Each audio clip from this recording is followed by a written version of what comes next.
everyone, and welcome back to Someday I'll Have a Podcast. My name is Ren. I am the host of this show. Every single time that you click on this show, thank you for being here. Your listenership does not go unnoticed. I really appreciate every single one of you that listens and interacts with me in this podcast. I really appreciate it, and I see you. I see you hearing me, you know? I actually recorded an entire episode, and then I totally scratched it because I wasn't in love with it, you know? I didn't love all the things that I covered, and I don't know. My heart wasn't in it, I guess. But it had a lot to do with, I recently watched the documentary, The Menendez Brothers, that came out like very recently on Netflix. And I had a lot of thoughts about that and a lot of thoughts about the election, honestly. And then I thought, honestly, all of our feeds are so flooded with the election. And I thought, why not do something different, bring something fresh and new to the feed, to the algorithm. We all have our opinions about the election. It's funny because I'm actually recording this on election day. I don't even know who our president is by the time you're hearing this. I don't know. I'm hoping for the best, whatever that means. Just praying for the fate of our future, the fate of our country. So I guess those are my updates. Originally in the episode that I recorded, I talked a lot about excuses and true crime and just, I don't know. I was very jumbled in my thoughts, kind of like I am right now, but I want to talk about something totally different because there have been a lot of things that I've been learning lately because my job has changed. My mode of income has changed in the last few months, and I have been tutoring people learning English. I've been tutoring English learners, teaching people English as a second language, and talk about rewarding. But overall, it's just been really cool to interact with people and feel like I'm doing something really important for the world, but also expanding my worldview. I feel like it's been a while since I've done that, and I'm realizing that as Americans, we have such, if that's where you're listening from, as Americans, we have such an egocentric view of the world. And so just to be able to listen to the experiences of others from all over the place, I mean, Brazil, Ukraine, Armenia, Turkey, Germany, India, you know, I've had students from all over the place, and it's been really enlightening, really eye-opening. And I just kind of want to talk about that a little bit. I want to talk about my experience with speaking with these people and interacting with people, because I feel like because I haven't done a lot of international travel in a while, I think my last big trip was to Belgium and Ibiza, but because I feel like I haven't gotten enough culture lately. And so this is such a cool way to do that, to give back to the world, to really act as a global citizen. But it's funny because I'm like, yeah, we're very egocentric, but how do I explain this? I'm struggling. English really has become a world language, and it really is helpful to people all over the world in business, in travel, etc. Like, I know that I can travel pretty much most places in the world and be fine by just speaking English. And while I don't love that, I wish I had the need to learn more languages and like the hunger for it. But I know that I can travel anywhere and be able to speak English.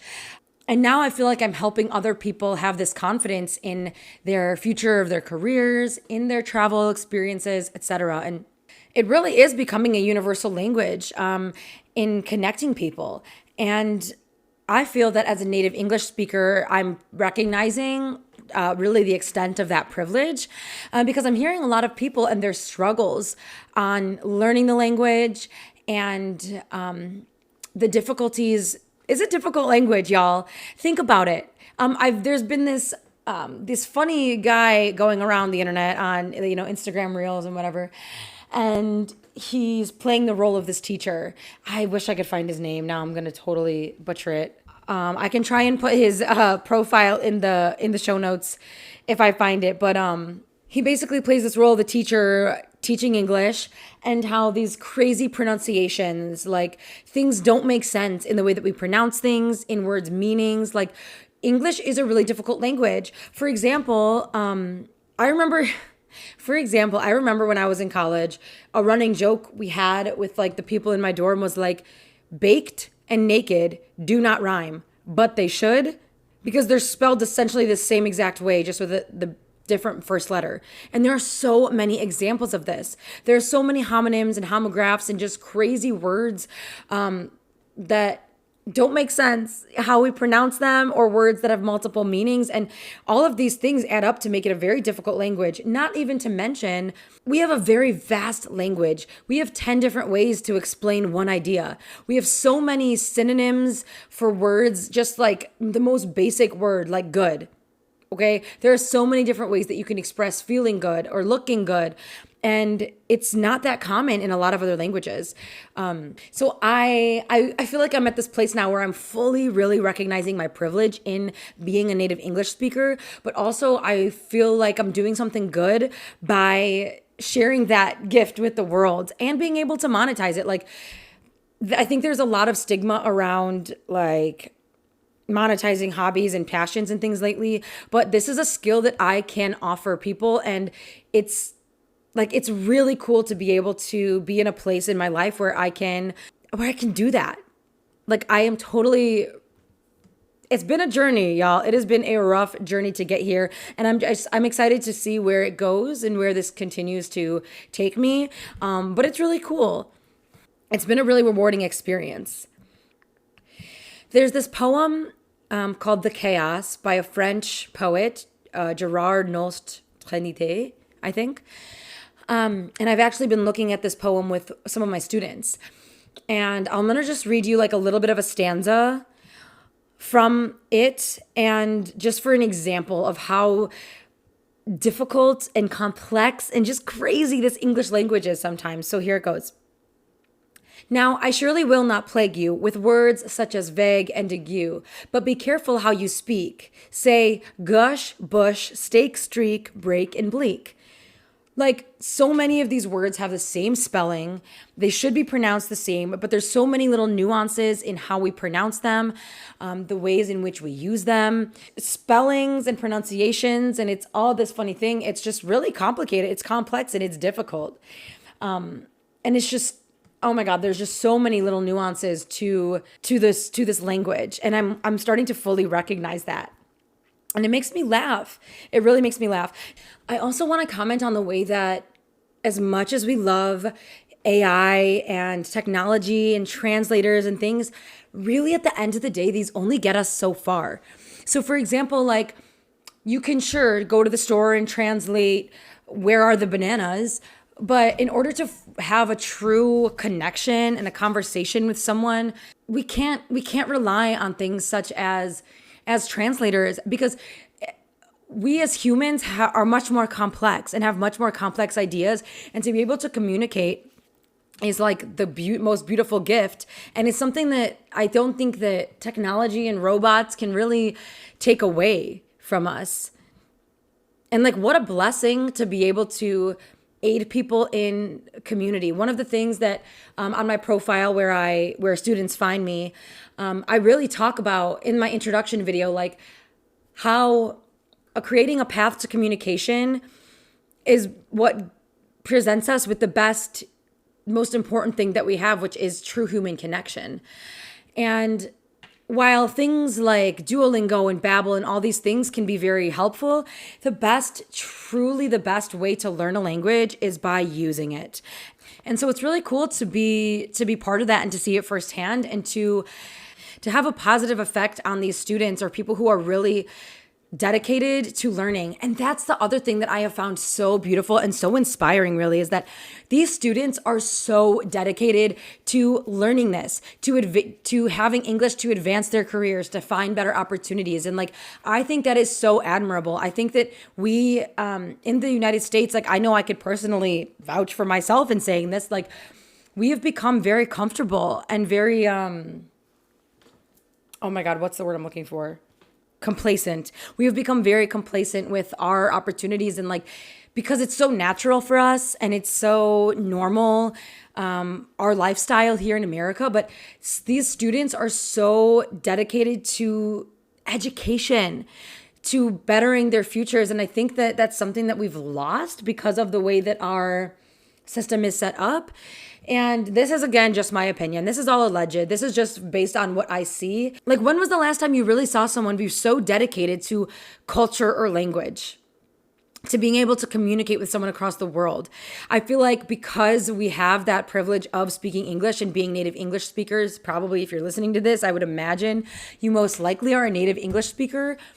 When was the last time you really tried to learn about a new culture or learn about to try and learn a language or advance something and be able to communicate with someone who isn't like us, who isn't like you? I just love that the thirst or the hunger for this knowledge, it's like very admirable. And it also like re-sparks this passion and excitement within me to travel and to keep seeing the world and keep meeting new people and learning about culture and learning about connecting with people and understanding different lifestyles and the world around me. Because, oh my God, I'm like dying to have this bigger worldview. I'm even thinking like, in regards to the election, so many of my students have opinions about our election when they live in Greece. They live in they live somewhere that's like, you would think is so unaffected, but because the United States is such like a world power or whatever, like so much of the world is tuned into us. Do you know anything about what's going on with the government in Algeria? Do you know anything about the French government or like when their election is, how their system is even set up? Like, I feel like we are lacking this really, like, I guess it's not a crucial skill or crucial like knowledge, but I think that we are so mistaken to have this just small idea or like this small, very small-minded worldview. And I think I've always had like some sort of interest in the world and things because, I studied French. I spent 4 years committed to learning about language and culture. But because I've been removed from that, because after graduation, I wasn't like forced into that anymore. Because it wasn't on the forefront of my mind anymore. And I miss it. I miss feeling so inclined to learn about the world around me. And I think that it can have, I think a lot of people are okay living in their little bubbles. And sure, I guess there's nothing wrong with that in theory. But I encourage you, this is to try and think of, like, get a little bit of a more worldview. Try and look outside of yourself and outside of ourselves. We are all living in this little bubble of the United States, and sure, it's a huge country. Even Canada, like with North America, is like we're in our own little bubble. But really, like, remove yourself for a minute. Like, zoom out like you would on like Google Earth right now, and just look at how vast the world is. Think of all the people and all the little corners of the world that you have no idea. Does that excite you? Is this just me? Like, are you totally like wanting to go see the world and meet people and figure out their intricacies and all their little like, it's just so crazy to me that we are stuck in this like egocentric mindset all the time.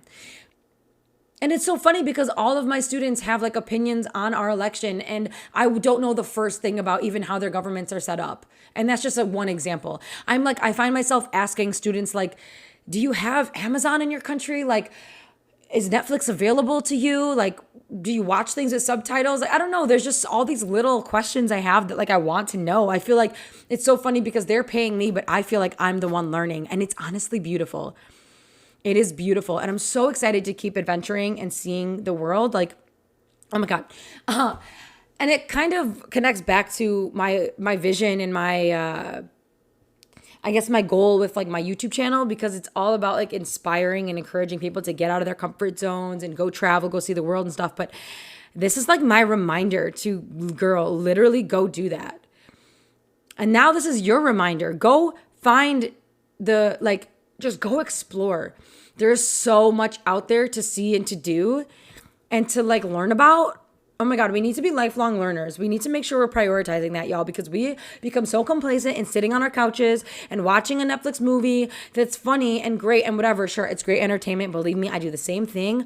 But challenge yourself, okay? Keep learning. Oh my gosh. I hope that you get something out of this episode. I really do. I hope that you get inspired. I hope that you feel inclined to see something new and find something new, and also even recognizing your privilege in being an English speaker, because it has become almost necessary for a lot of people outside of our country. And like, while I kind of hate that it's becoming that way, because I really think we need to be preserving cultures all around the world. It's also such a privilege, and it's honestly, yeah, it's convenient because when I get to travel, I can go pretty much anywhere and say, "Oh, do you speak English? How much does this cost? Where's the train station? When is the next train coming?" And someone will be able to communicate that with me. And that is such a privilege, and honestly, I'm grateful. It is so convenient. Like, I am not discounting that whatsoever. But also, we are like the newest culture of the world. So like, I think it's really important to remember where we came from, honor our history, the history of the world, all of the many, many societies and things that came before us. Like, I don't know. Okay, that's me rambling. There's like, I went all over the place. I went from the Menendez brothers documentary, thinking about like our elections. I came all the way here to talking about English, how hard it is, and like how it's a privilege to speak it. But at the end of the day, I just want you to think about what it means to live, to be situated in this part of the world, what that means for you, what that means in conjunction with the rest of the world, how it shapes your worldview. Just take a few moments to think about these things. Yeah, take a few moments to think about these things and just consider how you're living your life. Oh my God, I didn't even explain, like, literally they're turning off the water in my apartment building, like, for 24 hours. So I am about to get, like, full on prepared. I'm like, oh my God, I'm so funny. I'm, like, preparing for the end of the world because I've, like, filtered a bunch of water, like, 3 times over, and I've saved, like, a bunch of cups of water in my fridge. And then I'm about to, like, fill the bathtub before the water shut off and, like, use it to like wash my dishes and stuff throughout the next day because the water could be turned off for up to 24 hours. Literally, why am I talking about this? But I got distracted. Okay, so the last best part of the podcast episode that I think is I tell you what I've been listening to, a song that's on repeat based on my Spotify on repeat playlist. It's things that I have been cycling through often because I think that music is the basis of connection. It binds us just like language does. The song I would like to suggest to you is a little bit of a pop bop. It is by the artist Lights. She is phenomenal. She's been through so many like different, I hate using the word eras, but eras in her music. She's gone through so many different like styles and for each album, and she's just very creative lady. But anyway, this song in particular is called Damage, and it's kind of just an honest reflection on her experience in the music industry and kind of like the effect that the internet and social media has had on us. I think it's a beautiful song. It's just like a fun little pop, a little bit energetic, almost like indie influences song. It's really good. And as always, I will have it linked in the show notes of this podcast episode. I thank you all for being here. I'm so excited. We're wrapping up this year pretty damn quick. It's so crazy to me that it's almost freaking the holidays, Christmas time. If you celebrate like New Year's, oh my gosh, how this year has been crazy. But I'm excited to do like a full breakdown of the year episode.